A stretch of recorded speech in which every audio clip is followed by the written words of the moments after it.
استعمال النبوي فداني الباقي بجاه الرحمة تقربي وقادري المرامة ساقني الخيول والولاوة باقي الخديم الخالد الهاوى ملكني الكريم تمليك المليك كما كفاني بالإله سلوك ملكني الكريم تمليك المليك كما كفاني بالنبي الظلوم أسباني برضا السيدان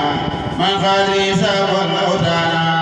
تسبية التوحيد ومنهي النبي عليه تسليما به ست نبي صدق سائر سنا وشكري والحمد لله على بذكري بجلني الهدى صناعي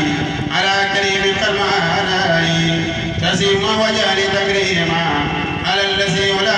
تريما وجعل الكريم ما يحمدني في الورى وليصفاتني أداني الغني بجلالي وخابر فيما مدى جهادي مدى رجال الكرم في الوجوه ولو جاء بجاه أو مهبور مدى رجال الكرم في الوجوه ولو رأى بجاه أو مهجور لا يسر الذي يصوب ولا ليابا ولا فارق الضرر إلا وجه الكريم الباقي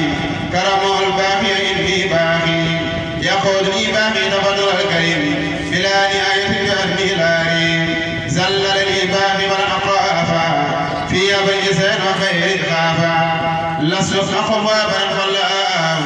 أمنني بجاه من أعلاه مدني المختار من إلهي ما قد كفاني كل جانب لاهي ودي لله وللرسول وللصحابة وللرسول نافع تصميم علي من جكسد على هبيضنا من أسد نافع تصميم علي من جكسد على هبيضنا من أسد سبحان ربك رب العزة عما يصفون وسلام على المرسلين رب العالمين واتقوا الله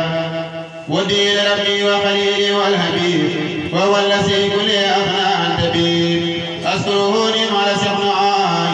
ديواني خدماناي نذكره بسكر أقلامي والكبائر داعي الملامي نذكره إلى الجنان بيدي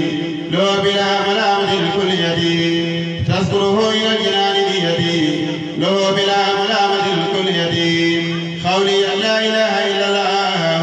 محمد رسول من مولاه وباني الكافي زي ملاي وليس ينهوني سوء الملاي إذا جلبت أولمة النبي خان وصف سمك على الترمي إذا جلبت أولمة النبي خان وصف سمك على الترمي أكرمني الباقي بخدمة البصير وخلمي